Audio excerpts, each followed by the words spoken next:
A reading from 2 Chronicles chapter 30.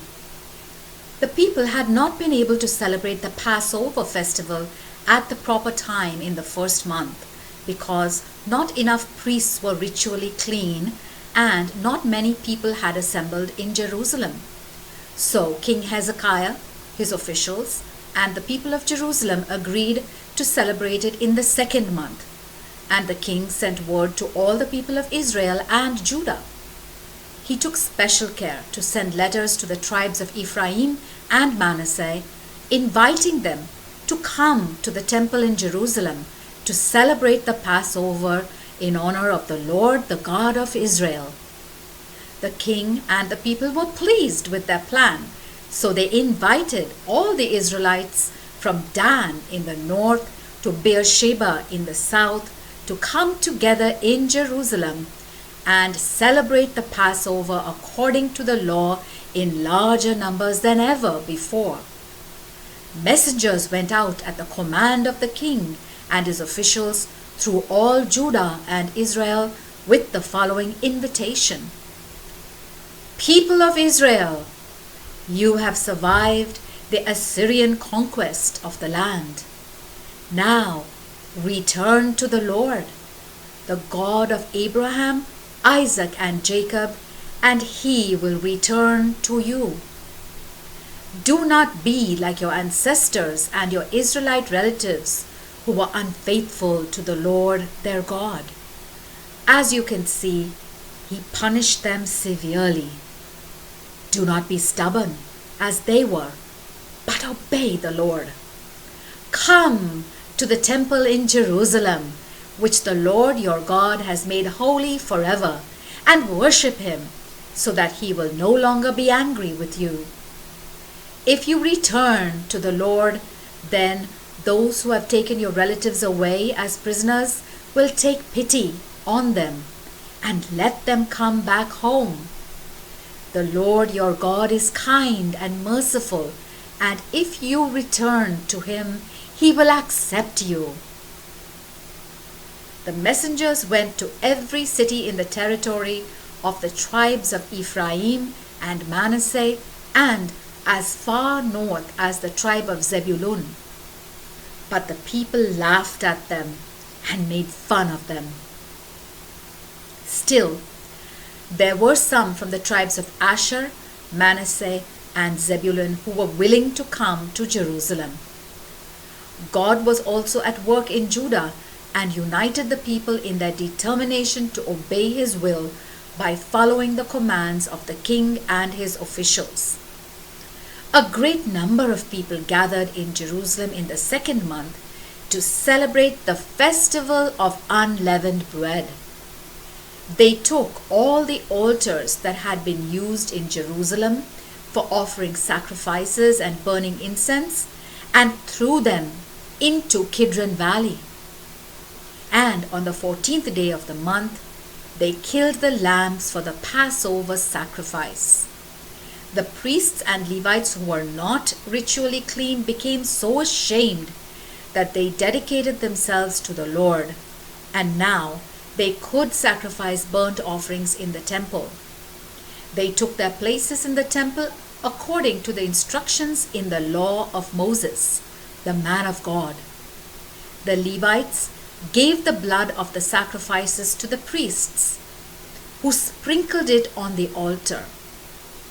Because many of the people were not ritually clean, they could not kill the Passover lambs, so the Levites did it for them and dedicated the lambs to the Lord. In addition, many of those who had come from the tribes of Ephraim, Manasseh, Issachar, and Zebulun had not performed the ritual of purification, and so they were observing Passover improperly. King Hezekiah offered this prayer for them. O Lord, the God of our ancestors, in your goodness, forgive those who are worshipping you with all their heart, even though they are not ritually clean.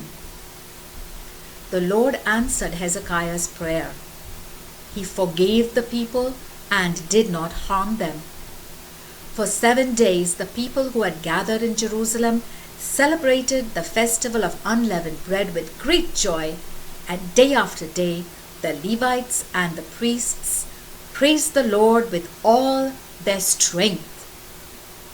Hezekiah praised the Levites for their skill in conducting the worship of the Lord. After the 7 days during which they offered sacrifices in praise of the Lord, the God of their ancestors, they all decided to celebrate for another 7 days. So they celebrated with joy. King Hezekiah contributed 1,000 bulls and 7,000 sheep for the people to kill and eat, and the officials gave them another 1,000 bulls and 10,000 sheep. A large number of priests went through the ritual of purification. So everyone was happy. The people of Judah, the priests, the Levites, the people who had come from the north, and the foreigners who had settled permanently in Israel and Judah. The city of Jerusalem was filled with joy because nothing like this had happened since the days of King Solomon, the son of David. The priests and the Levite asked the Lord's blessing on the people. In his home in heaven, God heard their prayers and accepted them. The word of the Lord. A reading from 2 Chronicles chapter 31. After the festival ended, all the people of Israel went to every city in Judah and broke the stone pillars, cut down the symbols of the goddess Asherah, and destroyed the altars and the pagan places of worship. They did the same thing throughout the rest of Judah and the territories of Benjamin, Ephraim, and Manasseh. Then they all returned home. King Hezekiah re-established the organization of the priests and Levites, under which they each had specific duties. These included offering the burnt offerings and the fellowship offerings, taking part in the temple worship, and giving praise and thanks in the various parts of the temple. From his own flocks and herds, he provided animals for the burnt offerings each morning and evening, and for those offered on the Sabbath, at the new moon festival, and at the other festivals which are required by the law of the Lord. In addition, the king told the people of Jerusalem to bring the offerings to which the priests and the Levites were entitled, so that they could give all their time to the requirements of the law of the Lord. As soon as the order was given, the people of Israel brought gifts of their finest grain, wine, olive oil, honey, and other farm produce. And they also brought the tithes of everything they had. All the people who lived in the cities of Judah brought tithes of their cattle and sheep, and they also brought large quantities of gifts, which they dedicated to the Lord their God. The gifts started arriving in the 3rd month and continued to pile up for the next 4 months. When King Hezekiah and his officials saw how much had been given, they praised the Lord and praised his people, Israel. The king spoke to the priests and the Levites about these gifts, and Azariah, the high priest, a descendant of Zadok, said to him, "Since the people started bringing their gifts to the temple, there has been enough to eat and a large surplus besides. We have all this because the Lord has blessed his people." On the king's orders, they prepared storerooms in the temple area and put all the gifts and tithes in them for safekeeping. They placed a Levite named Conaniah in charge and made his brother Shimei his assistant. 10 Levites were assigned to work under them: Jehiel, Azaziah, Nahath, Asahel, Jerimoth, Jozabad, Eliel, Ismachiah, Mahath, and Benaiah. All this was done under the authority of King Hezekiah and Azariah the high priest. Koreh, son of Imnah, a Levite, who was chief guard at the east gate of the temple, was in charge of receiving the gifts offered to the Lord and of distributing them. In the other cities where priests lived, he was faithfully assisted in this by other Levites: Eden, Miniamin, Jeshua, Shemaiah, Amariah, and Shechaniah. They distributed the food equally to their fellow Levites according to what their duties were, and not by clans. They gave a share to all males 30 years of age or older who had daily responsibilities in the temple in accordance with their positions.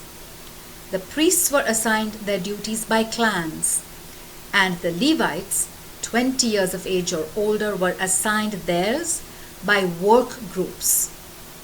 They were all registered together with their wives, children, and other dependents because they were required to be ready to perform their sacred duties at any time.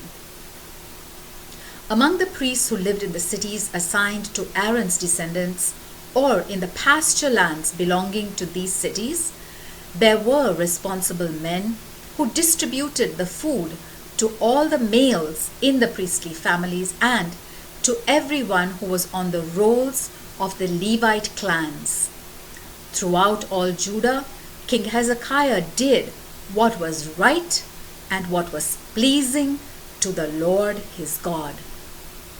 He was successful because everything he did for the temple or in observance of the law, he did in a spirit of complete loyalty and devotion to his God. The word of the Lord.